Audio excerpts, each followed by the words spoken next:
যারাই কোরআনের সাথে সম্পর্ক বাড়ায় এদের মর্যাদা বাড়ায় দেয় কে? শাবান মাস আসলে, রজব মাস আসলে সাহাবারা কি করতেন আসুন আমরা দেখি কিভাবে তারা রমাদানকে ওয়েলকাম জানাতেন। রজব শাবান আসলেই ওনারা রমাদান পর্যন্ত পৌঁছার আকুতি, আগ্রহ আর ফরিয়াদ আল্লাহর কাছে জানাতেন আর বলতেন, ইয়া আল্লাহ, রমজান পর্যন্ত আমাদের হায়াত বাড়িয়ে দাও। আল্লাহুম্মা বাল্লিগনা রমাদান, আল্লাহ তুমি রমজান পর্যন্ত আমাদের পৌঁছে দাও। আল্লাহুম্মা বারিক লানা ফি রজব ওয়া শাবান ওয়া বাল্লিগনা রমাদান, আল্লাহ রজব শাবানে বরকত দাও, আল্লাহ রমজান পর্যন্ত তুমি আমাদেরকে পৌঁছে দাও। আওয়াজ করে পড়ে না আমিন। আমার প্রিয় চাঁপাইনবাবগঞ্জের ভাইরা, গত বছর অনেকের সাথে আমরা একসাথে রমাদান কাটিয়েছি, তাদের অনেকে দুনিয়াতে এখন বেঁচে নাই, এরকম আছে না নাই? আচ্ছা, এই বছর যদি খুশনসিব হয় আমাদের, আমরা যদি পাই, আগামী বছরও যে রমাদান আমরা পাবো কোনো গ্যারান্টি আছে? তাহলে আসুন আমরা ভেবে নেই, হতে পারে this Ramadan could be the last and final Ramadan in our life. হতে পারে এই রমাদানই হতে পারে আমার জীবনের শেষ রমাদান। তাই আসুন আমরা আল্লাহর কাছে দোয়া করি, আল্লাহুম্মা বাল্লিগনা রমাদান, আল্লাহ তুমি রমাদান পর্যন্ত আমাদেরকে পৌঁছে দাও। আওয়াজ করে পড়েন আমিন। ইবনু রাজব আল হাম্বালি লাতাইফুল মাআরিফের মধ্যে লিখেছেন, সাহাবারা ওনারা রমাদান কেন্দ্রিক, আমাদের সালাফ সালফে সালেহিনরা রমাদান কেন্দ্রিক জীবন কাটাতেন। ওনারা রমজান আসার 6 মাস আগে আল্লাহর কাছে দোয়া করতেন, আল্লাহ রমজান পর্যন্ত পৌঁছে দাও। রমজান চলে যাওয়ার পরে বাকি 6 মাস আল্লাহর কাছে দোয়া করতেন, আল্লাহ এই রমাদানে যে ইবাদত করেছি ইবাদতগুলো তুমি কবুল করে নাও। সুবহানাল্লাহ। তাহলে পুরো বছর রমাদান কেন্দ্রিক জীবন। রমজান আসার আগে 6 মাস দোয়া করতো, আল্লাহ আমরা যেন রমজান পাই। রমজান চলে যাওয়ার পরে বাকি 6 মাস বলতো, আল্লাহ রমজানে যে ইবাদত করেছি এগুলো তুমি কবুল করে নাও। সুবহানাল্লাহ। আবার এই শাবান মাসে আল্লাহর হাবিব সাল্লাল্লাহু আলাইহি ওয়াসাল্লাম সবচেয়ে বেশি রোজা রাখতেন। এই শাবান শেষে আমাদের মধ্যে আগমন করবে রমাদান, এবং এই রমাদানুল মুবারক আল্লাহ তাআলা আমাদের জন্য সিয়াম ফরজ করেছেন। কি ফরজ করেছেন? তিনি সূরাতুল বাকারার 183 নম্বর আয়াতে ইরশাদ করছেন, রাব্বুল আলামিন বলেন, ইয়া আইয়ুহাল্লাযীনা আমানু কুতিবা আলাইকুমুস সিয়ামু কামা কুতিবা আলাল্লাযীনা মিন ক্বাবলিকুম লাআল্লাকুম তাত্তাকুন।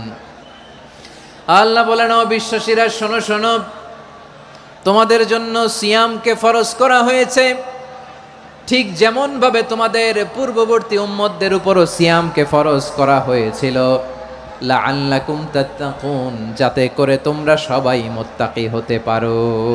সুবহানাল্লাহ বলেন, যাতে করে তোমরা আল্লাহ সচেতন হতে পারো। তাহলে সিয়ামকে, এই সামনে যে রমাদান আসতেছে আমার প্রিয় ভাইয়েরা, এই পুরো রমাদান ব্যাপী সিয়াম সাধন করা, সিয়াম পালন করাকে আমাদের জন্য ফরজ করে দিয়েছে কে? এটা শুধু আমাদের উপরই ফরজ না, আমাদের আগে যত জাতিগোষ্ঠী এই পৃথিবীতে এসছে সবার উপরে সিয়াম পালনকে ফরজ করেছে কে?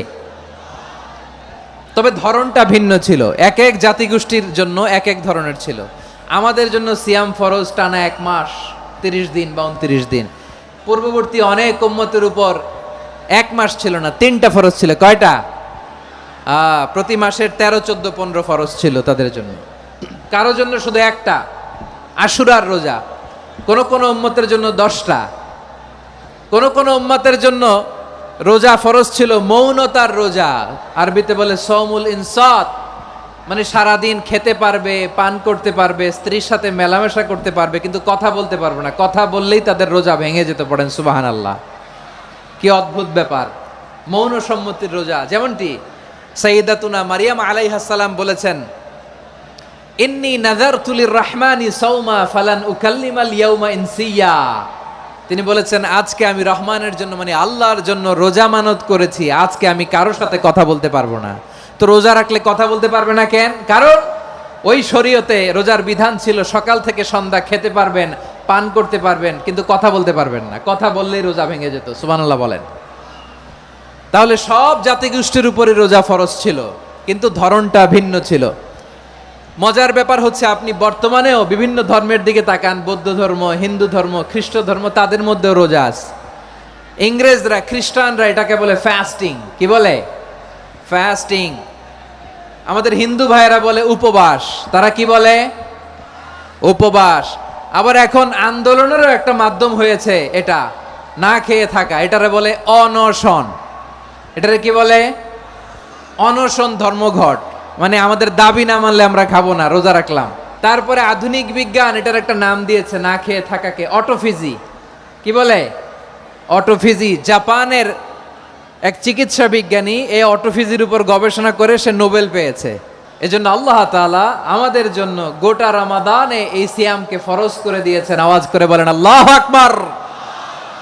রাব্বুল আলামিন বলেন, ইয়া আইয়ুহাল্লাযীনা আমানু কুতিবা আলাইকুমুস সিয়াম, সিয়ামকে তোমাদের উপরে ফরজ করা হয়েছে, কামা কুতিবা আলাল্লাযীনা মিন ক্বাবলিকুম, যেমনি তোমাদের পূর্ববর্তীদের উপর রোজা ফরজ করা হয়েছিল, লাআল্লাকুম তাত্তাকুন, যাতে করে তোমরা আল্লাহ সচেতন হতে পারো, যাতে করে তোমরা মুত্তাকি হতে পারো। লাআল্লাকুম তাত্তাকুন, যাতে করে আমরা আল্লাহ সচেতন হতে পারি, আল্লাহ কনসিয়াসনেস আমাদের মধ্যে গ্রো করে। এটা হচ্ছে রোজার প্রাইম অবজেক্টিভ।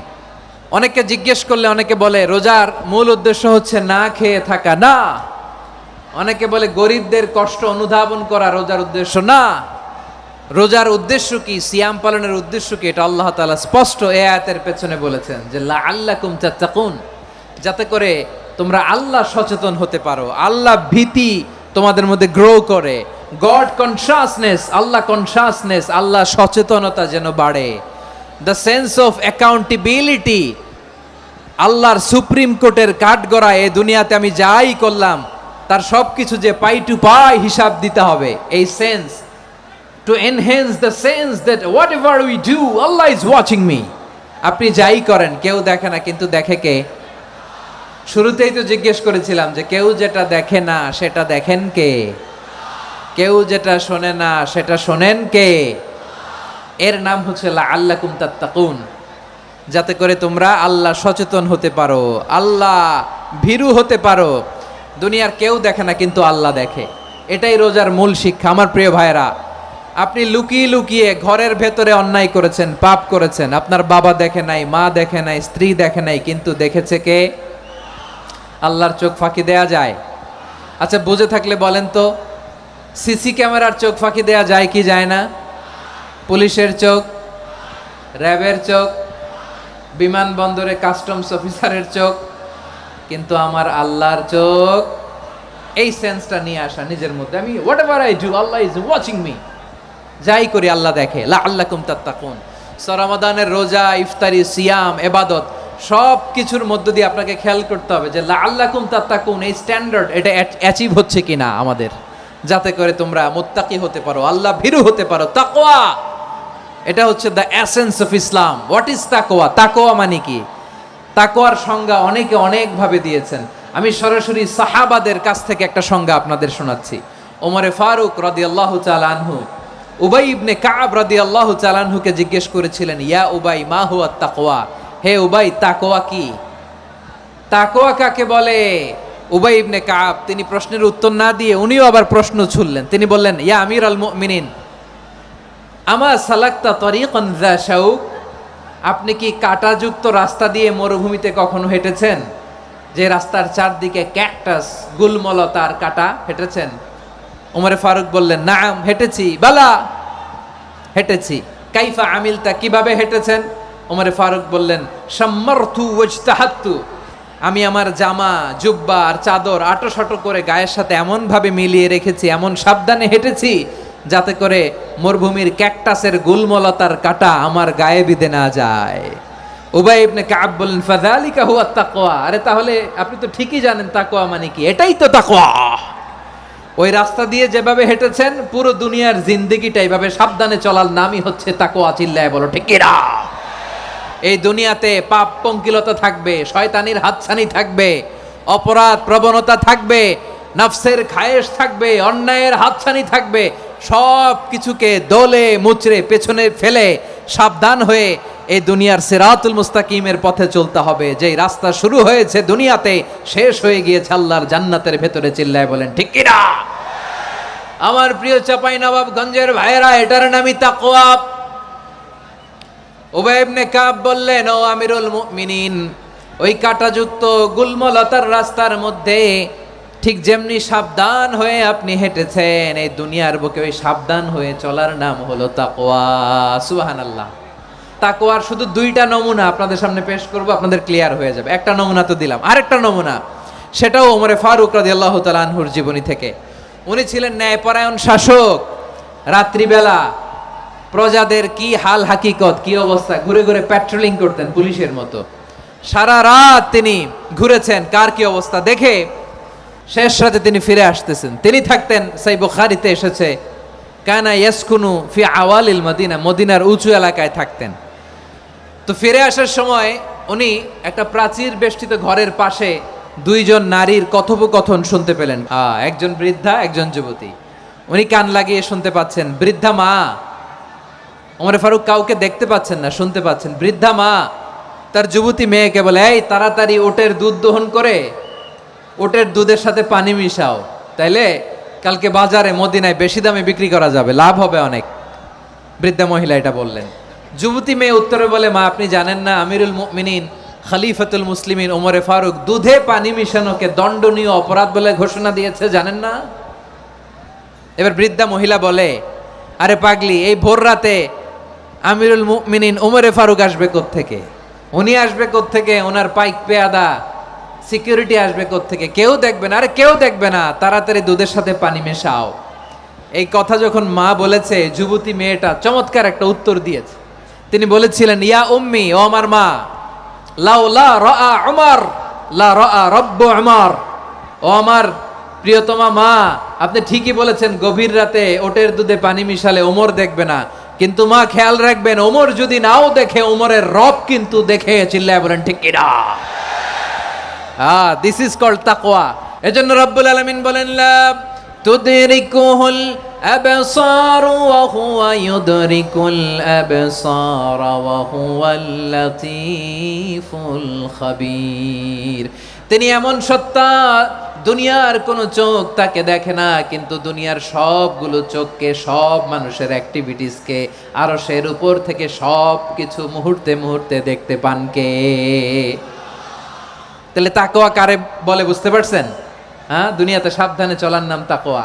কেউ দেখে না, কিন্তু আল্লাহ দেখে। এই সেন্স, এই জবাবদিহিতার ভয়, দ্য সেন্স অফ অ্যাকাউন্টেবিলিটি, এই সেন্স নিজের মধ্যে গ্রো করার নাম হচ্ছে তাকওয়া। আর এই সিয়াম পালন করার প্রাইম অবজেক্টিভ অফ সিয়াম হচ্ছে লাআল্লাকুম তাত্তাকুন। আওয়াজ করে বলেন, লাআল্লাকুম তাত্তাকুন। আমার প্রিয় ভাইয়েরা, এই আসন্ন রমাদান, এটা এমন এক বরকতের মাস, যে মাসে আমরা নিজেদের নাফসের উপর নিয়ন্ত্রণ প্রতিষ্ঠা করি। সারা বছর নাফস আমাদেরকে নিয়ন্ত্রণ করে, আর রমাদানে আমরা নাফসকে নিয়ন্ত্রণ করি। কথা বুঝতেছেন? সারা বছর নাফস আমাদেরকে নিয়ন্ত্রণ করে। এই যে এখন আমার খেতে মনে চাইলে যে খেজুর রাখা, আমি খেজুর খেতে পারবো, নাটস আছে, বাদাম খাইতে পারি। খাইতে মন চাইলে পানি, আমার রুহুটা চায়, আমার নাফসটা খেতে চায়, আমি খেতে পারি, পান করতে পারি। বিবাহিতরা দিনের বেলায় স্ত্রীর সাথে মেলামেশা করতে চাইলে করতে পারে, কিন্তু রমাদানে দিনের বেলা খেতে মনে চায়, কিন্তু আমরা খাই। আমার প্রবৃত্তি খেতে চায়, কিন্তু প্রবৃত্তির কথা আমরা শুনি। তৃষ্ণায় গলা ফেটে যায়, গলার ছাতি ফেটে যায়, কিন্তু এক ঢোক পানি কি আমরা গিলি? বিবাহিতরা দিনের বেলা স্ত্রীর সাথে কি মেলামেশায় যায়? না। তার মানে সারা বছর নফস আমাদেরকে নিয়ন্ত্রণ করে, আর রমাদানে এই নফসের উপর আমরা নিয়ন্ত্রণ প্রতিষ্ঠা করি। নফসের লাগাম আমরা রমাদানে টেনে ধরে। চিল্লায় বলেন ঠিক কিনা? এজন্য আমার প্রিয় ভাইয়েরা, নফসের উপরে নিয়ন্ত্রণ নিতে চাইলে রমাদানের রোজার কোনো বিকল্প নাই। এটা এমন মাস, যে মাসের ফজিলতেরও কোনো শেষ নাই। এই মাসকে বলা হয় দ্য মান্থ অফ হোপ। এটা আশা জাগানিয়া মাস। রমজানের কথা শুনলেই আশা জাগে না হৃদয়ে? হ্যাঁ, ইদা জা রমাদান ফুতিহাত আবওয়াবুস সামা ওয়া গুল্লিকাত আবওয়াবু জাহান্নাম ওয়া সুফিদাতিশ শায়াতিন। রমাদান আসলে আকাশের দরজাগুলো খুলে দেওয়া হয়, মানে জান্নাতের। জাহান্নামের দরজাগুলোকে লক করে দেওয়া হয়, শয়তানকে চেইন আপ করা হয়। ইবাদত করলে শুধু করতেই মনে চায়। চিল্লায় বলেন না সুবহানাল্লাহ।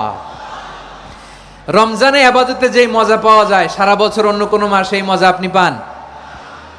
আমার চাঁপাইনবাবগঞ্জের ভাইরা আওয়াজ করে বলেন না, রমজানে ইবাদতে যেই মজা অন্য মাসে এটা পান? কারণ রমজানে ইবাদত করলে সওয়াবও বেশি, ইবাদতের একটা পরিবেশ থাকে, ঠিক কিনা বলেন? অন্য মাসে ইবাদত করলে এর সওয়াব পাওয়া যায় গাণিতিক হারে, রমজানে ইবাদত করলে সওয়াব বাড়তে থাকে জ্যামিতিক হারে। সুবহানাল্লাহ কইবেন না? অন্য মাসে সওয়াব বাড়ে গাণিতিক হারে। রমাদানে ইবাদত করলে সওয়াব বাড়ে।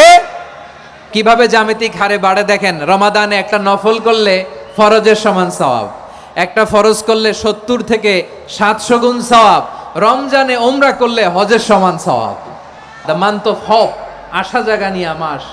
এই মাস আমাদেরকে হোপফুল করে, আশাবাদী করে। রমাদান যেমনি দ্য মান্থ অফ হোপ, আশা জাগানিয়া মাস, এট দ্য সেম টাইম এই রমাদান হচ্ছে মান্থ অফ ওয়ার্নিং, একটা ওয়ার্নিং এর মাস। নবী যেমনি আশা জাগাইছে, আবার ওয়ার্নিং দিয়েও গেছে, খবরদার। ওয়ার্নিংটা কেমন? আল্লাহর হাবিব সাল্লাল্লাহু আলাইহি ওয়াসাল্লাম মসজিদে নববীর ভেতরে, হঠাৎ তিনি মসজিদে নববীর মিম্বারে পা রেখে বললেন আমিন।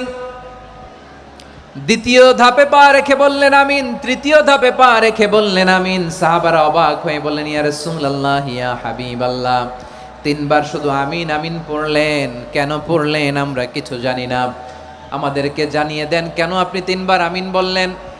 রাহমাতাল লিল আলামিন আল্লাহর হাবিব বললেন, ও আমার প্রাণের সাহাবীরা, আমি যখন মসজিদে নববীর মিম্বারের প্রথম ধাপে পা রেখেছি, সাইয়েদনা জিবরিল এসে আমাকে বলেছে, ও নবী, আপনার নাম শুনে যে ব্যক্তি আপনার উপর দুরূদ পড়ে না তার ধ্বংস। আপনি বলেন আমিন। আমি বলেছি আমিন।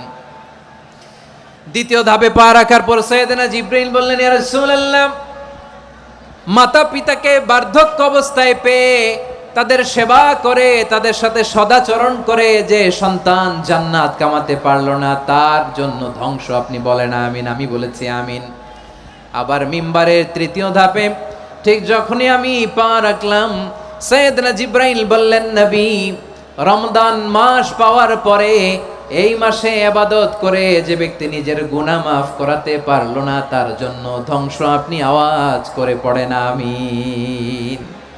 কত বড় ধমক, কত বড় ওয়ার্নিং দেখছেন। যে রমাদান পেয়েছে, কিন্তু রমাদানের ইবাদত করার মধ্য দিয়ে সে নিজেকে জাহান্নাম থেকে মুক্ত বানাতে পারলো না, তার উপর আল্লাহ লানত, তার জন্য ধ্বংস। সাইয়েদনা জিবরাইল বলেছেন আমিন, স্বয়ং বিশ্বনবীও বলেছেন আমিন। আওয়াজ করে পড়েন নাউযু বিল্লাহ। তাহলে রমজান আসবে আর আমরা নিজেদেরকে জাহান্নামীদের লিস্ট থেকে নাম কাটিয়ে জান্নাতীদের লিস্টে উঠাতে পারবো না। এর চেয়ে বড় হতভাগা কি আর কেউ থাকতে পারে? তাহলে রমাদানের এই রহমত, বরকত, মাগফিরাত, ফজিলত আমাদের কামাই করার দরকার আছে না নাই? আমার প্রিয় ভাইয়েরা, আপনি পৃথিবীতে যত ইবাদত করেন সব ইবাদতের সওয়াব নির্ধারিত। এটা পাবেন বা ওইটা পাবেন, এই সওয়াব জান্নাতে, এই বাড়ি ওই বাড়ি। শুধু সিয়ামের সওয়াবটা অনির্ধারিত। কুল্লু আমালি ইবনে আদম ইউদাফ আল হাসানাতু আশরু আমসালিহা ইলা 700 দি'ফিন ইল্লা সাওম। সব নেক আমলের সওয়াব বাড়তে বাড়তে 700 গুণ, কিন্তু রোজা ছাড়া। রোজার সওয়াব কি হবে?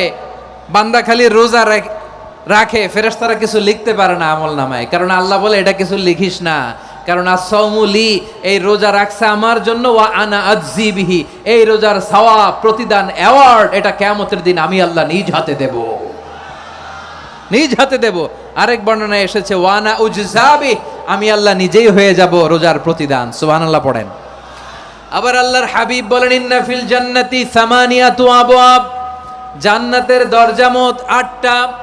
ফিহা বাবুন ইউসাম্মা আর-রায়্যান, 8টা দরজার মধ্যে স্পেশাল একটা দরজা আছে, ওই দরজাটার নাম হলো আর-রায়্যান। রায়্যান দরজা, লা ইয়াদখুলুহু ইল্লা সাইমুন, রোজাদাররা ছাড়া কেউ ওই রায়্যান দরজা দিয়ে জান্নাতে ঢুকতে পারবে না। শুধু রোজাদারদের জন্য ওই দরজাটা খোলা থাকবে। দরজাটার নাম আর রায়্যান। শব্দটা কেমন লাগে? ভালো লাগে। অনাগত সন্তান যদি কারো আসে, ছেলে সন্তান, নাম রেখে দিয়েন আর রায়্যান। কি নাম? লা ইয়াদখুলুহু ইল্লা সাইমুন, রোজাদাররা ছাড়া কেউ ঢুকতে পারবে না। মান দাখালাহু লাম ইয়াজমা আবাদা, একবার যে এই গেট দিয়ে ঢুকবে, he will never be thirsty again, তার গলা থেকে চিরকালের জন্য আল্লাহ তৃষ্ণা মিটাইয়া দিবে। আমরা ওই রায়্যান দরজা দিয়ে সেদিন জান্নাতে ঢুকতে চাই কি চাই না?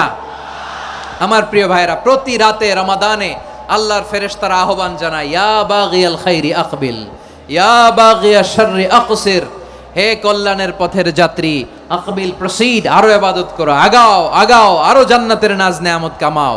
হে অকল্যাণের পথের যাত্রী, আকসির, স্টপ স্টপ, অনেক হয়েছে। আন্না, এ রমাদান এটা পাপের মাস নয়, এটা ইবাদত করে জান্নাত কামানোর মাস। চিল্লায় বলো ঠিক কি না?